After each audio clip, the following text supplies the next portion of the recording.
gentlemen, welcome along to Zoomers Part 3 with the one and only John Richardson, the one and only Charlie McCann in Gibraltar, and the one and only Peter Reid, wherever he is. He's a legend in his own lunchtime. I was saying we usually see you all happy and whatever, but it's an absolute disaster what's gone on. Wigan, I know you're working director of football alongside Paul Cook. Wigan have been absolutely flying. What's the latest you know? Well, I think obviously the administrators in, and I think redundancies are coming in staff, with the staff, and you're talking about people's livelihoods, lives, mortgage got to be paid. The human cost of something like this, I went through at Plymouth, Argyle, and to a certain extent at Leeds United, and it. Hey, by the way, all this has nothing to do with me. I just happened to be in the places at the time. It's that human cost that gets me, the absolute tragedy of it for ordinary working people, and good football clubs on the other hand. And I can understand if the financial aspect of the club has been poor. And we know clubs lose money in the Championship. But I think it's fair to say everyone at the club was led to believe when this takeover went through that the club was in safe hands. So it's a mystery to me how this has come about so quickly. Rico, I mean, it's everybody says it's to do with the COVID and the virus. I don't think it is with Wigan's point of view, but it must be a worry for other clubs as well. I might be wrong, but I think there's something very sinister behind this. I don't understand it at all. And it's a shock. I mean, Wigan have been on a fantastic run. You see them, they look like they're going to escape relegation. All of a sudden, it looks like they could be going into League One with a 12-point deduction. But it's very strange how it's come about. I mean, where are the EFL in all this? I mean, they allowed this takeover to go through. Have they looked at the people concerned? Probably not. I mean, Peter was better than me. I think really they've only been in charge 4 weeks, and this suddenly happens. And there's talk, isn't there, of something to do with some betting in the Philippines, etc., etc.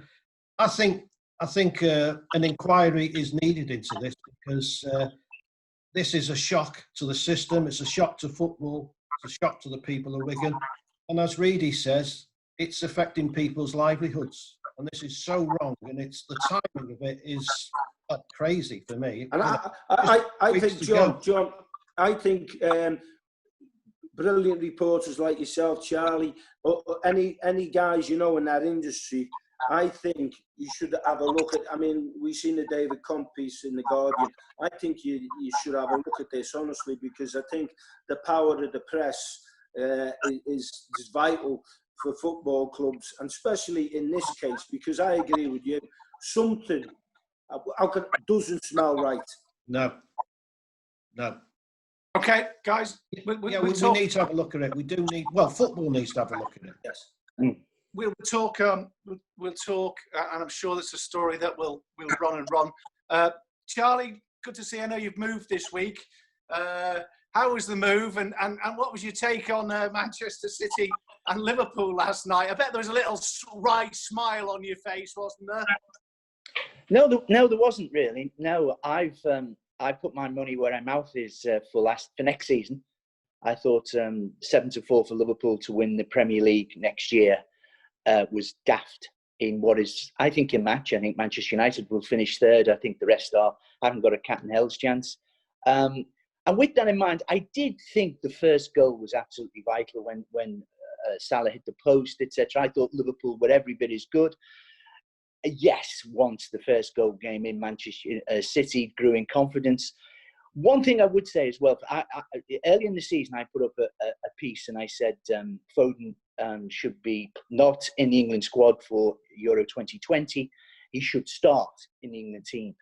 And I have to say, I got laughed out of court, people saying, how come you can't get in if you can't get in the Manchester City scene? And of course, it's fascinating now. I would pick him and 10 others. I think he's going to be an absolute superstar. I thought the first goal, you could tell that, her Klopp was a bit upset with maybe some of the attitude. I'd take Jordan Henderson out of it. He was, again, inspirational, if you can be inspirational in a 4-0 defeat. But it's just a minor blip for me, and I still stand by the thing that I think Liverpool will retain their title. But first goal, I really do think that first goal at the Emirates, if City had to go big gung-ho, I think Liverpool would have killed them on the break. But they didn't. Reedy, was it a blip or anything more significant than that? I think they're human beings. I think Klopp is a brilliant coach manager. I think, like any good coaches, managers, you can take a positive and a negative. He will say, we've won the title on being hard to beat and aggression, getting around it. That wasn't good enough. And on the night, it wasn't. I agree with Charlie, the first goal was crucial. Next year, I'm sure Pep Guardiola will get a centre-back in from somewhere. I think he's got to improve that. The Foden, I agree again. I think Foden's got all the ability in the world. The only way you get better as a footballer is playing football matches. He's got to play football matches, and he's got to play for Manchester City, and he will get in the England side. But just a blip, one of them days. Hey, listen, the lads have been on the lash. You know that as well. They can't handle it like we used to handle it being on the lash, because we used to do it after every game. It's a different game now, which we all understand. But just a blip. And I'll tell you what. Who did he play next? Aston Villa. Yeah. I'd hate to be an Aston Villa player in the next game. Put it that way. Rico, what was your take on it? Yeah, I agree with the boys. I think it was unacceptable from Jurgen Klopp's point of view. He'll hope it's a one-off. I agree with Reedy. I think there's been a few extra situations. They weren't up for it. Although, as Charlie said, Liverpool could have taken the lead. That might have made it different. I just think that once they were 2-3 down, I think they threw the towel in.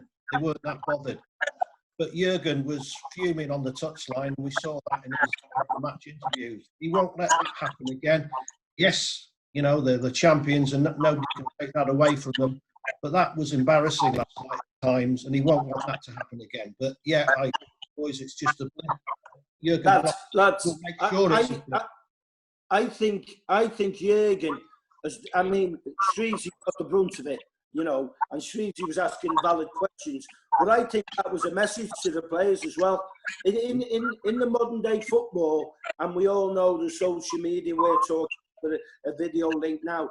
These things now, you can get your message over as a coach nowadays. I think that's a message to the players that the manager ain't happy. He's digging at Jeff Shreves where Shreves did nothing wrong. But that was aimed at the players, in my opinion. Reedy, I don't understand what handball is anymore.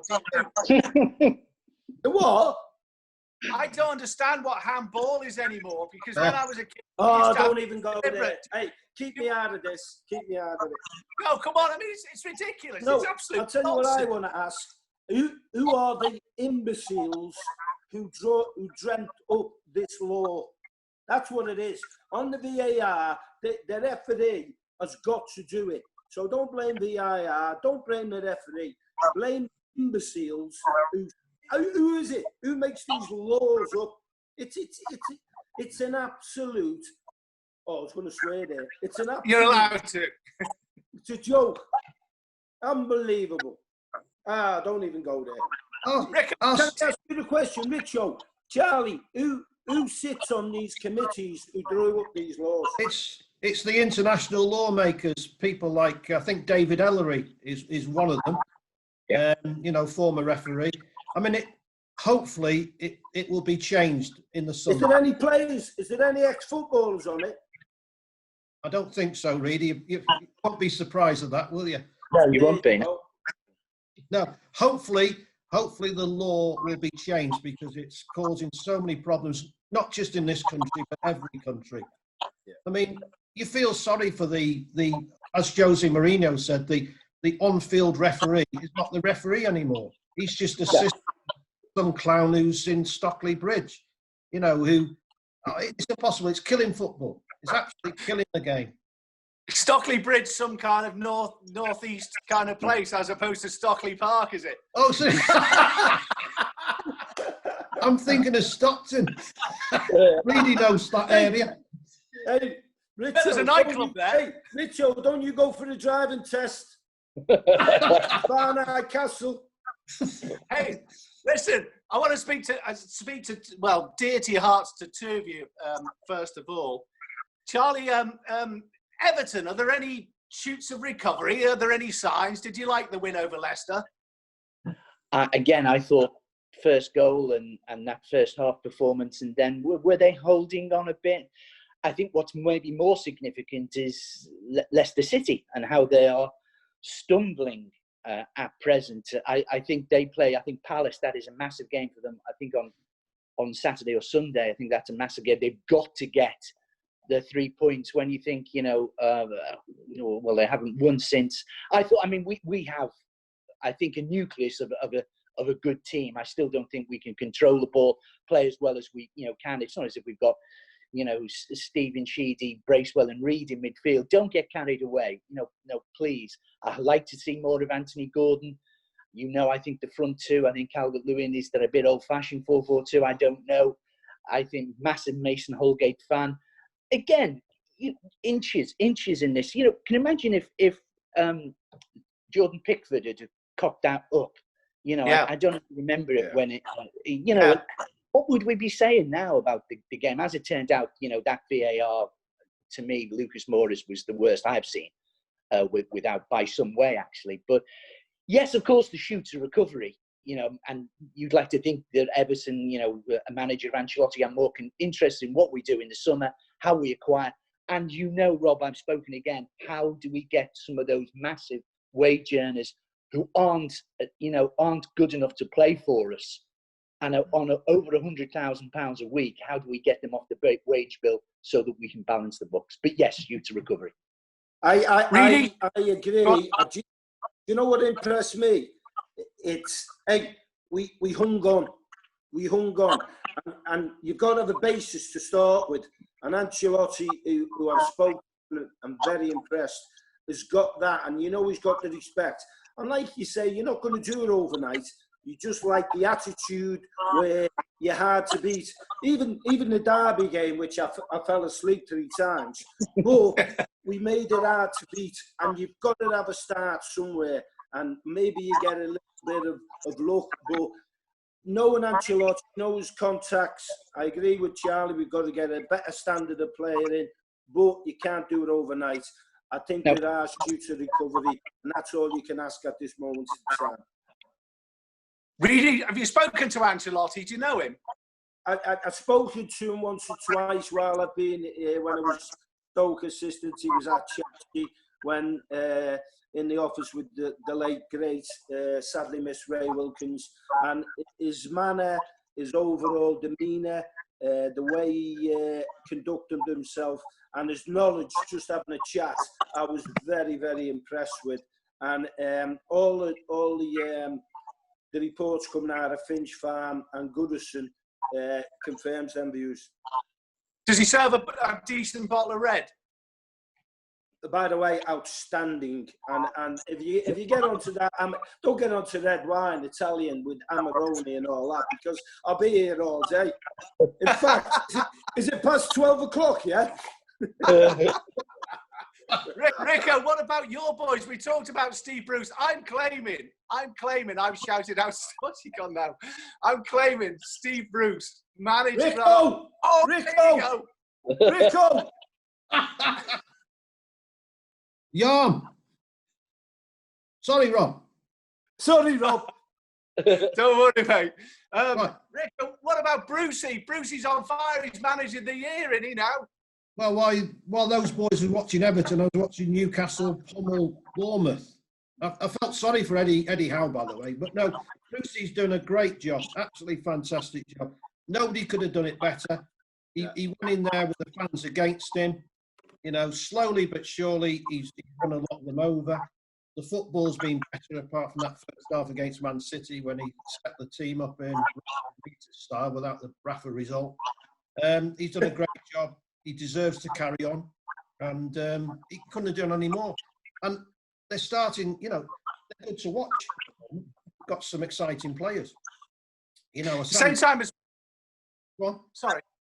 Sorry, go on, Rico. Sam Maximin, what a player, fantastic player. You know, he gets you off the seat. He's exciting. He's like Adama Traore at Wolves. They're going in the right direction. But you know as well as I do that if there is a takeover, Steve Bruce will be straight out the door. They'll have Allegri in, or Potts will be in, or someone else will be in. Yeah, I'm afraid that's the way it goes, and it'd be disappointing because Brucey doesn't deserve that. But he'll go out with his tail high. You know, I mean, by the way, I hope he stays on because I think he's capable of, you know, utilising better players. He's just a good manager. Simple as that. Yeah. Yeah. I think he'll go out with his head high. His tail high. His head high. Tail high. What? Has he been on the ale? You'd have a cheek if he wasn't. He's in Stockley Bridge with his tail high. We're reading. Brilliant. Reedy, yeah, he's a mate of yours. He's a mate of yours, Steve Bruce. He's done brilliantly, hasn't he? Unbelievable. Once you get over all the, I mean, Rafford sets his team up not to get beats. Good coach. Steve Bruce has moved them on. Steve Bruce is playing, his team, are playing football. And listen, I'm delighted because you know what I think of the North East. Stephen Noel's manager of Sunderland, and Newcastle United, Middlesbrough, Sunderland, great area for football, and the support to get is unbelievable. So Steve Bruce for me has done an absolutely fantastic job. Well, it's there for all to see. To be perfectly honest, it doesn't need me to eulogise about him. It's he's done it himself, and the results and the performances show that. Charlie, do you reckon West Ham's win will keep them up? Yeah, I think I think they will stay up. Now, I think Bournemouth and Norwich do seem doomed. You can't really talk about Aston Villa.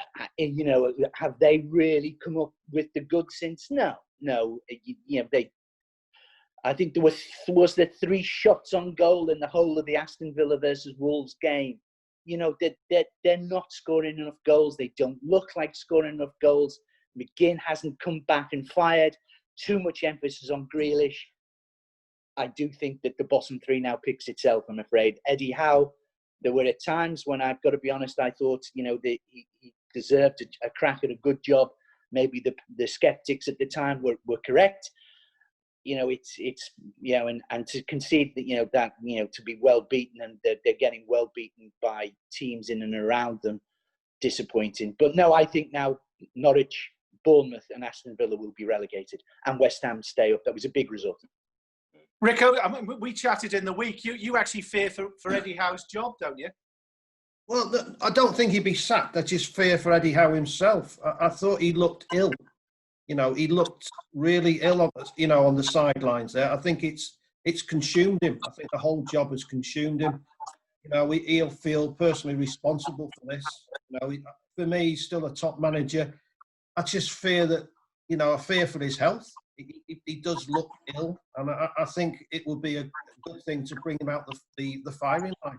You know, I don't think he'll ever be sacked there, but I think it will come to the stage where you think, I can't do any more. For the good of the club, I'll move on, and hopefully he can have a breather, then come back somewhere else.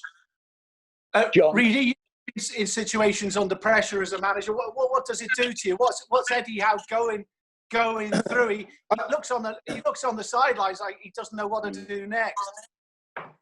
Well, first of all, I think he's done an absolutely exceptional job doing what he has done with the budget that Bournemouth has gone. As a manager or as a person in life in general, you can be at a job too long or a place too long. Certainly as a football manager you can. Eddie Howe's done a magnificent job. I mean, people like Eddie Howe, the way he's kept them in the Premier League. Sean Dyche, what a job he's done at Burnley. Dear me. I mean, in their levels, that's like winning the Premier League where Burnley are now, you know, in context of his job. But Eddie does look weary, if that's a good description, weary. And when Charlie was on about the teams going down, I couldn't argue against that. I think he's spot on. I think with Villa, with the boy McCann got an injury at the wrong time when he was sort of energy winning things up, and had a nice partnership going where Grealish was the one who was making things happen. And it possibly they haven't got enough for me to stay up. So it's disappointing for them three clubs, but that's the nature of the Premier League. I'm sorry. Stories in the papers about Sean Dyche saying it's you know, he maybe, as you say, he maybe been there, he's done it, he's had his time at Burnley. I don't know, I wouldn't dare to presume that. But really, as sorry, go on, Charlie. Well, yeah, excuse me, just going back to Rico's point about Eddie Howe, if he left, could I just ask him if he thinks if he left Bournemouth, do you think he would do so with his tail held high?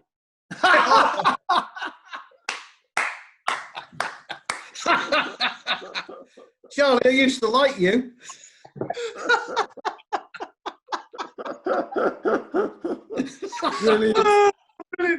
Listen, I'm going to have a drink next time I come on. I forgot the question now. I'm coming on. Sean Dyche. Where does it say Sean Dyche? Hurt now, deeply hurt. For a manager like Sean Dyche, he's almost like can't do any more than he's done. But where would he go? There's not a job above him at the moment available. Would he have to go abroad? I mean, you know, what do you think, Rico? What's the word you're hearing? Well, I do know that Crystal Palace look upon him as a successor to Roy Hodgson eventually. But I've got a little one. I'm going to say I've got a little one here. A little tail he's got. Oh, dear me. Anyway, I'm going to say, right, he will end up at Aston Villa. There you go. Wow. Okay. Wow. I've just got a message through. We've only got a few minutes left on this Zoom call. Oh, that's enough, is it? Right, okay, goodbye. No, because I want to finish off with where I came in. And Rico, behind you is a picture of Bruce Springsteen. We were talking Glastonbury. I mean, I sat there and I watched. A great friend of ours texted me. He goes, "Springsteen's on." It was on I think it was on the Friday. His set from Glastonbury. But I mean, I watched David Bowie, and I was just mesmerised. I mean, talk about there's talent, and then there's talent, isn't it? Well, you know, certain deaths really affect you. John Lennon's death affected me. One of the big ones for me was Bowie going. I mean, his last album was sensational. Yeah. When he predicted his death, and amazing DVD. Remember it? When he goes back into... Yeah. It was absolutely amazing music. I mean, he's the chameleon of rock, isn't he? He's just changed, you know, all different genres of music. Fantastic, absolutely fantastic. I've been lucky enough to see him live a few times, but my favourite years are still the Ziggy Stardust years, I think. Yeah, superb. Mick Ronson, you know, the lad from Hull with his long blonde hair. Fantastic stuff. You've got the Ziggy Stardust hair going on, Rico. Reedy, the reason I talked about Glastonbury, I saw a tweet from you just saying how brilliant it was. Yeah, I think, I mean, it's, as in, we've all been through tough times, and when you just get something on TV that's riveted, and it was, and with talent, you just love it. I just thought it was terrific, and when all the you know, the past stars, Neil Diamond, and you know, brilliant. It was just incredible. It was like I said, I had a glass of wine. I had a little sing song to myself, and you can't beat a sing song. And just tell me about Springsteen's story.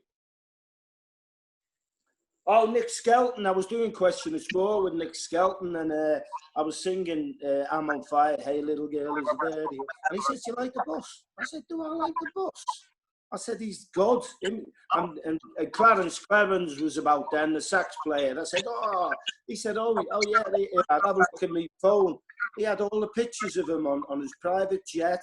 And I said, I couldn't relate it. Like Nick Skelton showed up and he said, oh, he said, Bruce's, my mate Bruce's daughter, I'd get the horses for her. She's a show jumper. And he had some of the most incredible pictures. Brilliant. And him. Nick's my best mate now. Me, Nick and Bruce. Because it's not Bruce. Hey, listen, fellas, what can I say apart from Charlie? I'm glad the move went well. Great to see you. Edie, thanks for coming on, mate. As always, absolutely brilliant. Rico as well. Thanks a lot, pal. See you guys. Take care, lads. Brilliant. See you, lads. See you, fellas. Thanks a lot. Speak to you soon. Cheers. Ta-ra. See you, lads.